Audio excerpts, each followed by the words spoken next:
இன்று இரவு ஒரு பெரிய அற்புதம் உங்களுக்காக காத்து கொண்டு இருக்கிறது. கவலைகள் இல்லாத ஒரு வாழ்க்கையை நீ வாழ்வாய். அந்த வார்த்தைக்கு எத்தனை பேர் சொந்தக்காரர்கள் ஆக போறீங்க தெரியுமா? இனி உங்களுக்கு எந்த காரணம் கொண்டும் எந்த தொல்லையும் எந்த தலைவலியும் எந்த துன்பமும் உங்கள் வாழ்க்கையில் வராது. ஸோ அற்புதமான அதிசயமான வாழ்க்கைக்கு சொந்தக்காரர்களா நீங்கள் இருக்கும் பொழுது இனி எந்த கவலையும் இல்லாத ஒரு வாழ்க்கையை நீங்கள் வாழ போறீங்க. கடவுள் உங்களுக்கு தேதி குறிச்சிட்டாரு. நீங்கள் எப்போ சிறப்பாக ஒரு வாழ்க்கையை வாழ போறீங்கன்றது எல்லாமே இந்த பதிவில் உங்களுக்காக இருக்குது. ஒரு சின்ன பிரார்த்தனை பண்ணிடலாமா? என் அன்பு சாயப்பாவிற்கு நன்றி. கண்டிப்பாக எங்களுக்கு அந்த அற்புத நாளை நீர் இன்று இரவு குறித்து கொள்ள வேண்டும். எங்கள் வாழ்க்கையில் இதுவரைக்கும் நாங்கள் எந்த சந்தோஷத்தையும் எந்த நிம்மதியும் எந்த வெற்றியையும் பெறவில்லை என்பது உமக்கு நன்றாக தெரியும். நாங்கள் என்ன செய்வது ஏது செய்வது என்ற குழப்பத்தில் நாங்கள் இருக்கிறோம். எங்களுக்கு இந்த பதிவின் மூலமாக நல்ல ஒரு வழியை நீங்கள் காண்பியுங்கள். இந்த வழியில் நாங்கள் நிச்சயமாக பயணம் செய்வோம். எங்களை நீங்கள் வாழ்த்தி எங்களை நீங்கள் தேவையான அத்தனை நல்ல விஷயத்தையும் எங்களுக்காக செய்து கொடுப்பீங்கிற நம்பிக்கையோடு இந்த முழு பதிவையும் நாங்கள் கேட்கிறோம். கடவுளே, எங்களுடன் இருங்கள். எப்பொழுதும் எங்களுடனே நீங்களும் பயணிக்க வேண்டும். எங்கள் குடும்பத்தை காப்பாற்றுங்கள். எங்கள் திறமையை வளர்த்து கொள்ள எங்களுக்கு தேவையான அதிகாரத்தையும் தேவையான ஆலோசனைகளையும் நீங்கள் கொடுக்க வேண்டும் சாயப்பா. சந்தோஷமா இந்த பதிவை கேளுங்க. ஒரு பெரிய மாற்றத்திற்கு நாம் தயாராக இருப்பது என்பது நிச்சயம் சொல்லி இந்த பதிவை நம்ம கண்டினியூ பண்ணலாம்.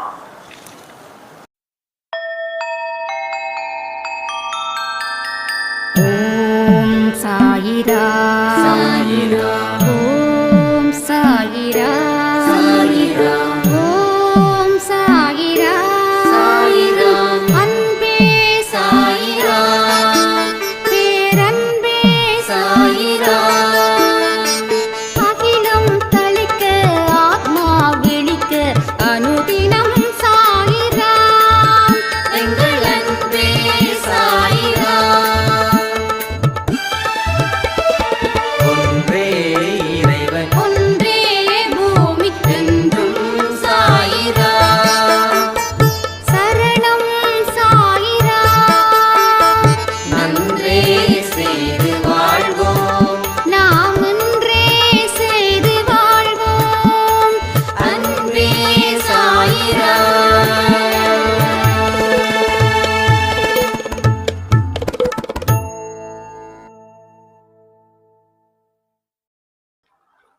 சாயிராம். என் உயிரானவர்களே, ஒரு பெரிய வாய்ப்புக்காக நான் காத்துக்கிட்டு இருந்தேன். நேத்து இரவு கொடுத்த பதிவு என் வாழ்க்கையில ஒரு மாற்றத்தை இன்று மதியம் 12 மணிக்கு ஏற்படுத்திச்சு. நான் 8 மணி பதிவுக்கு முன்னாடி 10 நிமிஷம் நீங்க சொன்னது போல நான் தியானமும் பிரார்த்தனையும் செய்தேன். என்னோட வாழ்க்கைக்கு முடிவு நிச்சயமா இன்று எனக்கு வேண்டும். நான் தீவிரமா இருக்க. எனக்கு முடிவை அடுத்த ஒரு சில நாட்களுக்குள் நீர் தர வேண்டும் என்று நான் கடவுள்கிட்ட கெஞ்சி கதறினேன். அந்த பதிவும் எனக்கு ஏற்றது போல இருந்துச்சு. கரெக்டா 12 மணிக்கு எனக்கு நான் எதிர்பார்த்த கம்பெனியில இருந்து ஜாப் எனக்கு கன்ஃபார்ம் பண்ணாங்க. நிரந்தரமா மாசம் எனக்கு 45,000 ரூபாய் சேலரி. என்னோட குடும்பத்துக்கு இது பெரிய ஒரு சேஃப் அண்ட் செக்யூர்டு. 7 வருஷமா நான் கஷ்டப்பட்டேன். அப்பதான் ஒரு சாய்ராம் எனக்கு சொன்னாங்க, ஒரே ஒரு விஷயம் மட்டும் உங்க வாழ்க்கையில சரி பண்ணணும் அப்படின்னா அதை நீங்க கேளுங்க.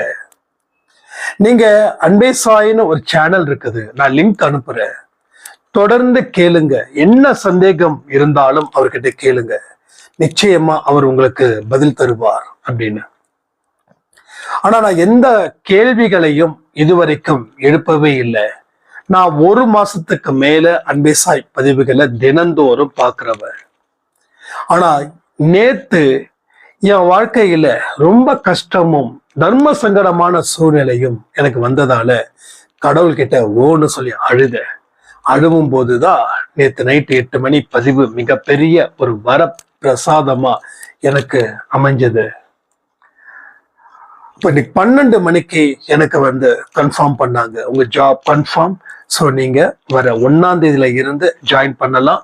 ஸோ அதுக்கு முன்னாடி இருக்கக்கூடிய ஃபார்மாலிட்டிஸ் எதுவாது இருந்தாலும் அதை நீங்க கம்ப்ளீட் பண்றதுக்கு நீங்க ஆபீஸ்க்கு வாங்க அப்படின்னு சொல்லி. ஸோ இந்த விஷயத்த நான் என்னைக்கும் என்னோட லைஃப் லாங் நான் மறக்க மாட்டேன். என்னோட முதல் சேலரிய, அந்த 45,000 சேலரிய பாதி அமௌண்ட்டை அன்பே சாய்க்காக நான் கொடுக்குறேன். ஸோ நீங்க ஏழைகளுக்கு உணவு கொடுங்க அப்படின்னாங்க. நீங்க சொன்னதே இங்க ஏழைங்களுக்கு வயிறு நிறைஞ்ச மாதிரிமா. நீங்க முதல்ல சந்தோஷமா ஹாப்பியா நீங்க ஜாபுக்கு போங்க. உங்க வாழ்க்கையில இனி நிறைய நல்ல விஷயங்கள் கடவுள் செய்ய காத்துக்கிட்டு இருக்காரு. அதனால உங்க வாழ்க்கை இனி இதுவரைக்கும் இருந்த இருண்டு போன அத்தனையும் மலர்ச்சியாகவும் வெளிச்சமாகவும் மாறப்போகிறது. அதனால எல்லோரும் அவர்களுக்காக பிரார்த்தனை செய்யுங்கள். அது அடுத்தது என்ன ஒரு பெரிய மிராக்கள். என்ன மிராக்கள் தெரியுமா? ஒரு பெரிய ஒரு தரிசனம் அன்பே சாயில இன்னைக்கு நம்ம வீட்டுல நடந்தது. வழக்கம் போல சாயப்பா வெட்டிக்கிளி ரூபத்துல வருவார், அது உங்களுக்கு தெரியும். இந்த 2-3 நாளா அங்க இங்க அப்படின்றதவரு இன்னைக்கு நான் ஸ்டேட்டஸ்ல கூட வச்சிருக்கேன். இவ்வளவு பெரிய வெட்டுக்கிளிங்க, இவ்வளவு பெருசு, நல்ல தடிமனான வெட்டுக்கிளி இப்ப வரைக்கும் இருக்கு. காலையில விஷ்ணு சாய்ராம் வந்து சாயப்பாவுக்கு ட்ரெஸ் போடும் போகுது அந்த வெட்டுக்கிளி மேலே இருந்து ஷீரடி சாயப்பா நம்ம அங்கமுத்து சாய்ராம் வந்து கேலண்டர் கொடுத்தாங்க, அதை நம்ம வந்து போட்டோ ஃப்ரேமா மாட்டியிருக்கோம். அதுல இருந்து கொஞ்சம் கொஞ்சம் கொஞ்சமா சாயப்பா வெட்டுக்கிளி ரூபத்துல இறங்குறாரு. இறங்கி இறங்கி இறங்கி இறங்கி அதுக்கப்புறம் அந்த அவரோட கேபின் நம்ம தனியா ரேக் மாதிரி வச்சிருக்கோம்ல, அந்த அதுக்குள்ள வந்து கொஞ்சம் கொஞ்சமா வந்து வணக்கம் சொல்றாருங்க. அது 2 கை இருக்கு பாருங்களேன், அந்த வெட்டுக்கிளிக்கு 2 கை இருக்கும். அதை காலாத கையான்னு தெரியாது. இது இப்படி இருக்குது, இப்படி இருக்குது. சாயப்பாவுடைய வந்து சாயப்பாவை பார்க்கறது போல. அது கிட்டத்தட்ட 8 நிமிஷம் அந்த வீடியோ. நான் கண்டிப்பா டெஃபினட்டா அதை எப்படி நான் கொடுக்கறதுன்னு தெரியல. ஸோ இந்த பதிவு முடிஞ்சதுக்கு அப்புறம் நான் அட்டாச் பண்ண நான் முயற்சி பண்றேன். ஓகேங்களா? அட்டாச் பண்ண முயற்சி பண்றேன். ஸோ என்ன நடக்குது அப்படின்னா, நம்ம குடும்பத்துக்கு ஏதோ நல்ல விஷயங்கள் தொடர்ந்து நடக்க போகுது. யாருக்கு நடக்கும்? யாரெல்லாம் கடவுள் முன் அமர்ந்து நல்ல காரியங்களை, நல்ல விஷயங்களை காதுல கேட்டு நல்ல காரியங்களை செயல்கள் மூலமா செய்கிறார்களோ அவர்களுக்கு மிகப்பெரிய அற்புதமும் அதிசயம் இன்னும் ஒரு சில நாட்களில் நடக்க போகிறது. சோ உங்க வாழ்க்கையில இனி இருட்டு என்பது இல்லை, அதற்கு நான் உத்தரவாதம் கொடுக்கிறேன். சோ வெளிச்சத்தில் நீ வாழுவாய், இருட்டு உன்னை தாக்காது. இருண்ட வாழ்க்கை இனி உன் வாழ்க்கையில் எப்பொழுதும் எங்கேயும் வராது.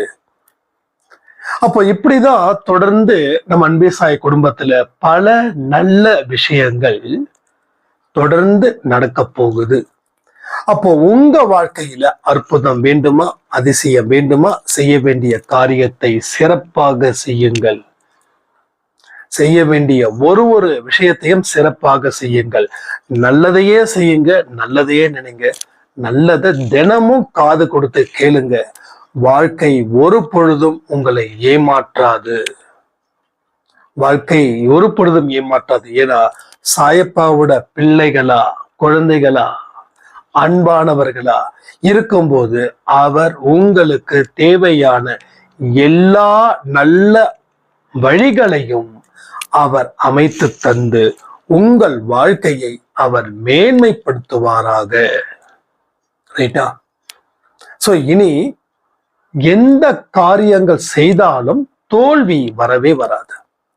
நான் உத்தரவாதம் கொடுக்கிறேன். ஆரம்பம் கடினமா இருந்தாலும் முடிவு நீங்க எதிர்பார்த்ததை விட டாப் லெவல்ல இருக்கும். நீங்க இவ்வளவு எதிர்பார்த்தீங்க, ஆனா கடவுள் இவ்வளவு கொடுக்க போறார். இந்த குழந்தைங்களுக்கெல்லாம் அம்மா அப்பா கிட்ட உனக்கு எவ்வளவு பிடிக்குமா செல்லும் அப்படின்னு கேட்டா, இந்த குழந்தைங்க கைய பயங்கரமா இருக்கு, இவ்வளோ பிடிக்குன்னு சொல்லு. அது போல உங்களுக்கு இவ்வளவு கொடுக்க போறாரு. இது எல்லா ஜென்மத்துக்கும் அந்த நல்ல விஷயங்கள் உங்க வாழ்க்கையில தொடர்ந்து தொடர்ந்து வரும். சோ நாம நிறைய விஷயத்த கத்துக்க முயற்சி பண்ணல, நாம எங்கேயோ பாதை தவறி போயிட்டோம். தவறி போனதால வந்த விளைவுகள் தான் இத்துன்பம். இந்த துன்பம் தான் நம்ம வாழ்க்கையில ஒரு சுனாமியை போல தொடர்ந்து தாக்கி கொண்டே இருக்கிறது. அப்போ துன்பம் தாக்குது சுனாமி போல அப்படின்னா நாம அந்த இடத்துல இருப்பது சரியல்ல அப்படின்னு அறிவு சொல்லும் தானே.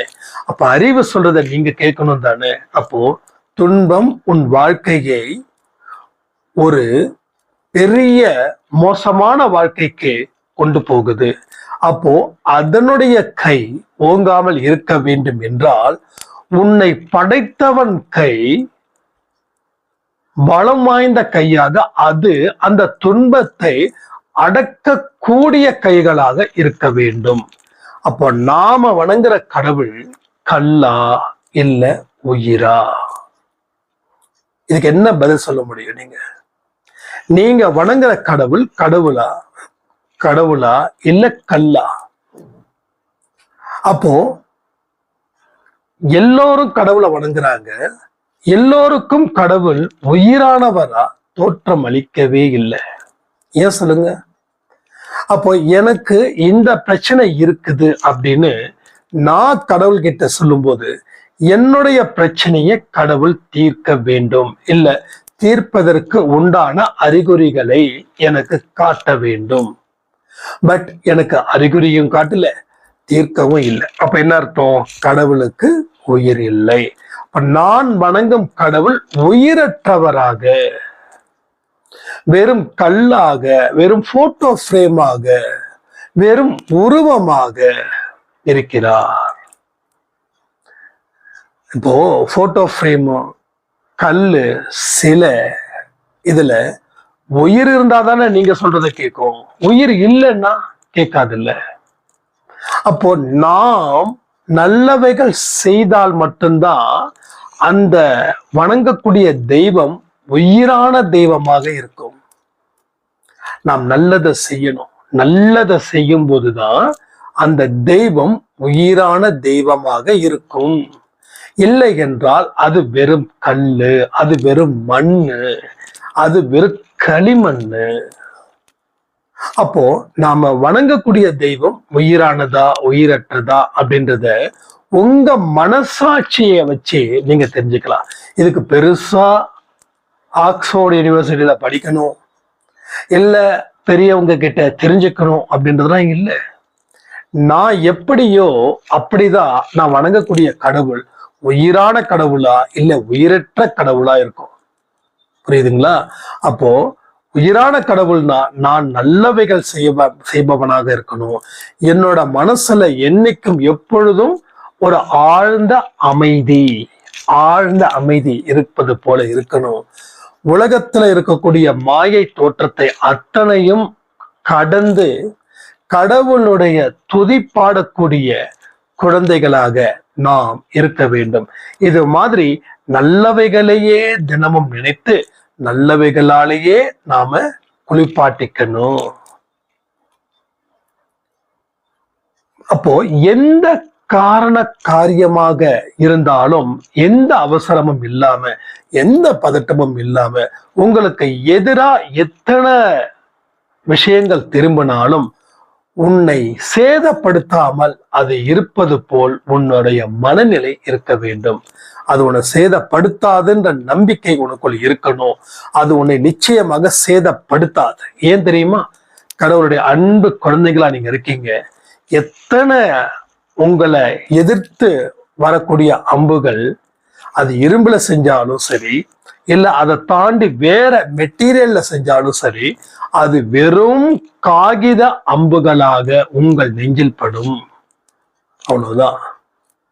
ஒரு கர்ம வினை, அந்த அம்பு உன்னை தாக்கணும்னு இருக்குது. ஆனா அது எதனால செய்யப்பட்டது, அதுதான் விஷயமே.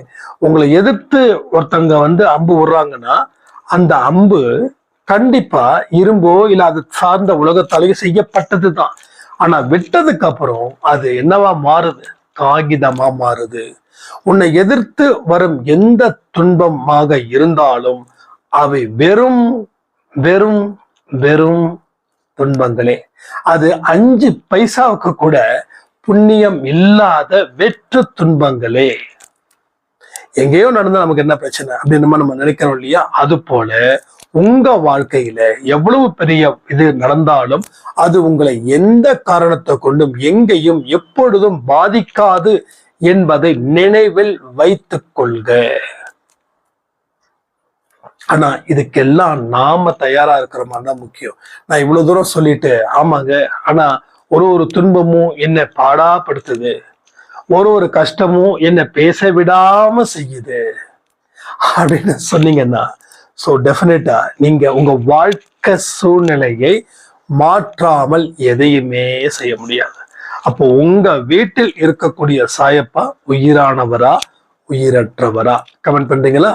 ஸோ உங்களை வச்சுதான் இங்க முடிவு. கடவுள் இருக்கிறாரா இல்லையா?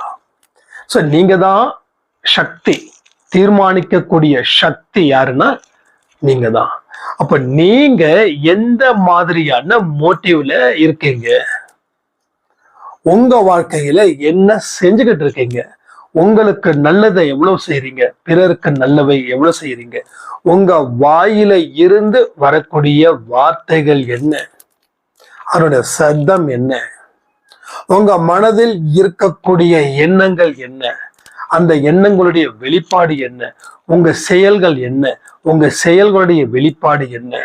உங்க செயல்கள் எதை கொண்டு போகுது, எதை அழிக்க போகுது, எதை உருவாக்க போகுது?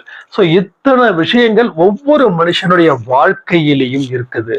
அவன் ரொம்ப டீப்பா டீடைல்டா அவனை நோண்டும் போதுதான் அவனுக்கு பல ரகசியமா இருக்கக்கூடிய ரகசிய செய்திகளும் அவனுக்கு கிடைக்குது. சோ வாழ்க்கைன்றது அதுதான். வாழ்க்கையோட வெளிச்சம் நமக்கு இல்லை, இருட்டு. ஏன்னா மனது ஃபுல்லா வெறுமை, மனசு ஃபுல்லா வெறுப்பு, மனது ஃபுல்லா கவலை, மனது ஃபுல்லா பயம். சோ இதத்தான் நாம தொடர்ந்து தொடர்ந்து தொடர்ந்து நினைச்சுக்கிட்டு செஞ்சுக்கிட்டு இருக்கிறோம்.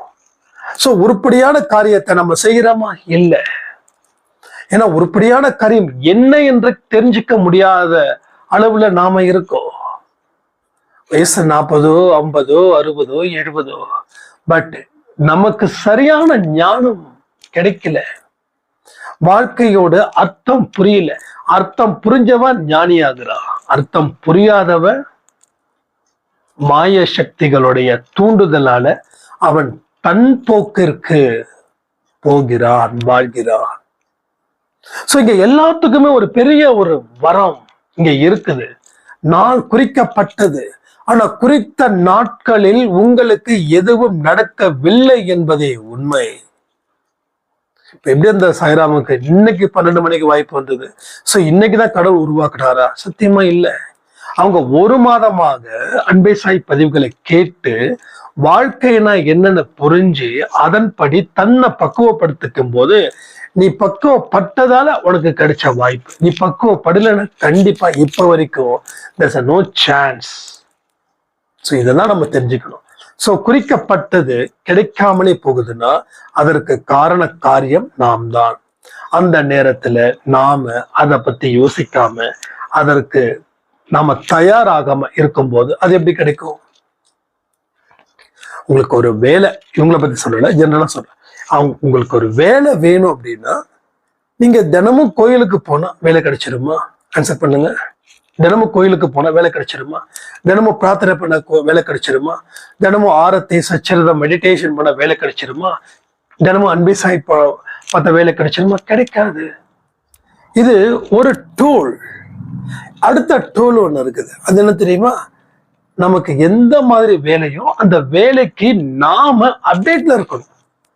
அந்த வேலை எங்க கிடைக்கும், அது யார் மூலமா கிடைக்கும், இத நாம செய்யணும். கடவுளுக்காக செய்யக்கூடிய சேவைகள் 50%, அதன் மூலமா உருவாக்கப்படக்கூடிய முயற்சியும் செய்யக்கூடிய உழைப்பும் 50% நம்ம வேலைகள்.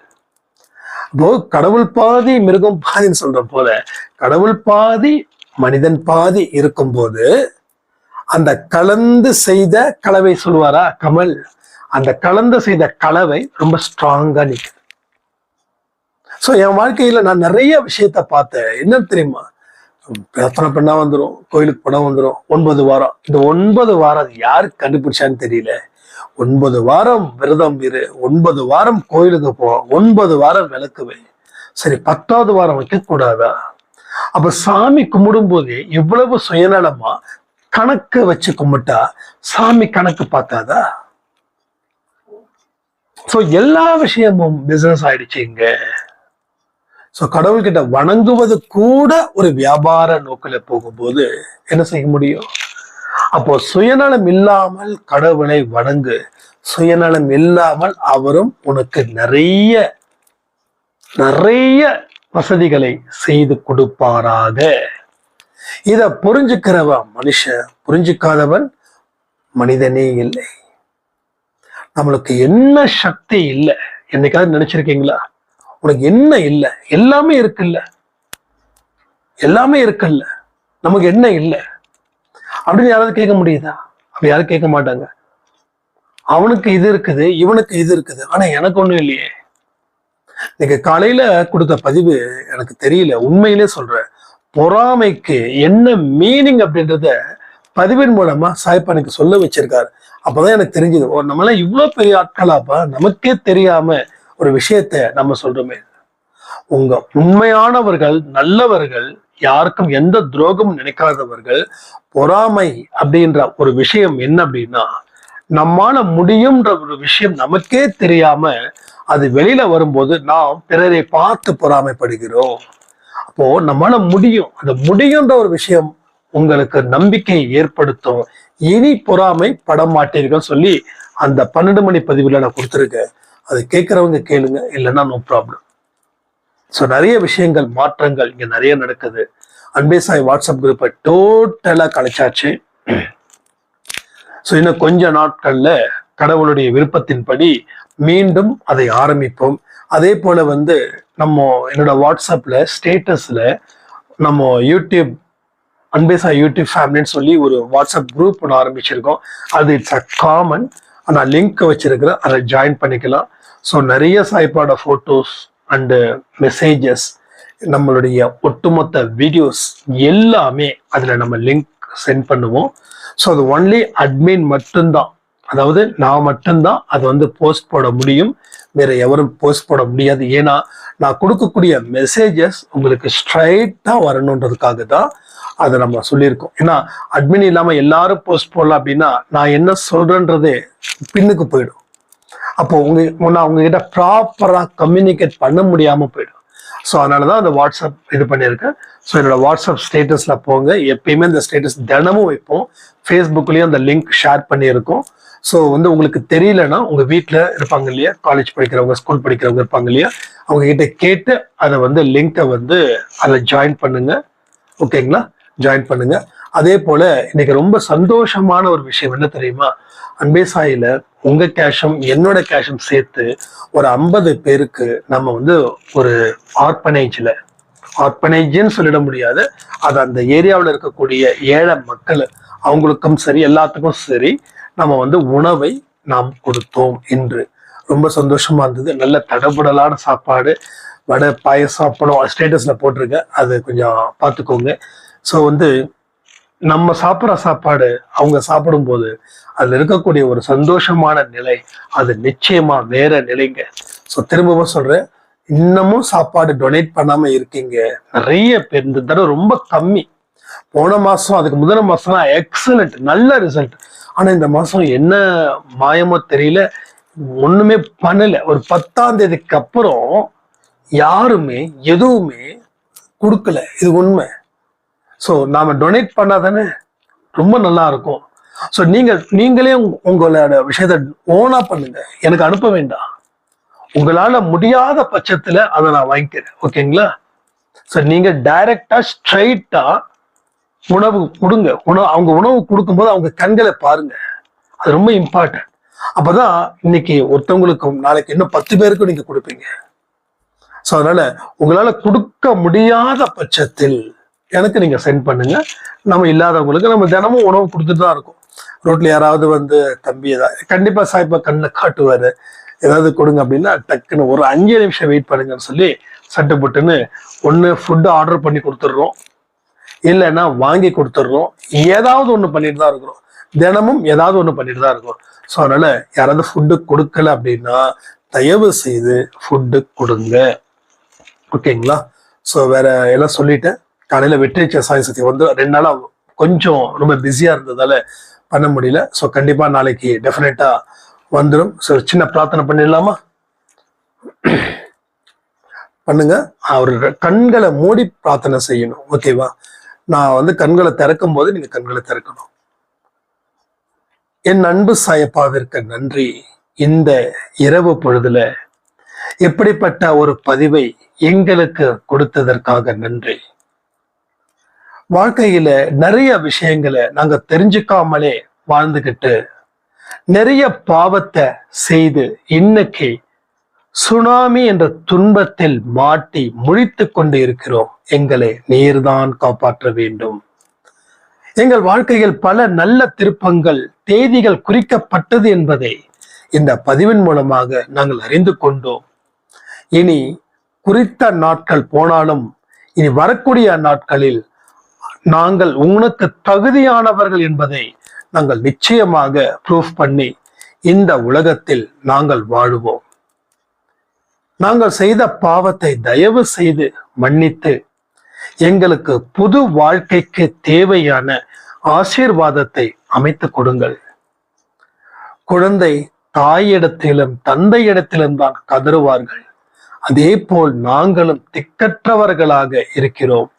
உன்னையே தாயாக நினைத்து தந்தையாக நினைத்து உன்னுடைய பாதத்தில் எங்களுடைய கண்ணீரை ஈரமாக்குகிறோம். உங்கள் பாதத்தில் தயவு செய்து எங்கள் மீது இரக்கமாக இருங்கள். நாங்கள் இனி வரக்கூடிய நாட்களில் பாவங்களை செய்ய மாட்டோம் என்பதை நாங்கள் உறுதிப்படுத்துகிறோம்.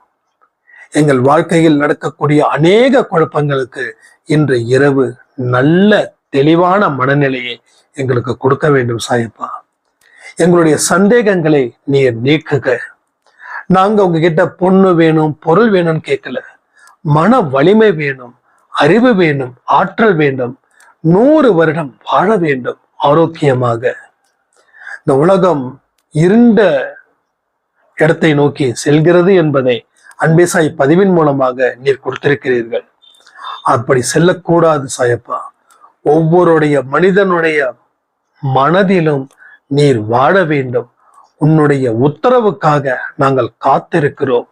என்றும் எப்பொழுதும் உங்களுடைய குழந்தைகளாகவே நாங்கள் இருப்போம்.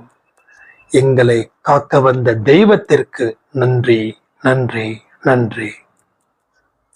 ஸோ பிரார்த்தனை நேரம் முடிந்தது. சந்தோஷமா ஹாப்பியா இருங்க. வாழ்க்கையை வெல்வதற்கு நாம பலவிதமான போராட்டங்களை போராடுகிறோம். அதில் வெற்றி அடைய வேண்டும் என்றால் சாயப்பாவுடைய பங்கு நமக்கு அவசியம் சொல்லி இந்த வீடியோ பதிவை நான் முடிக்கிறேன். ஜெய் சாய்ராம்.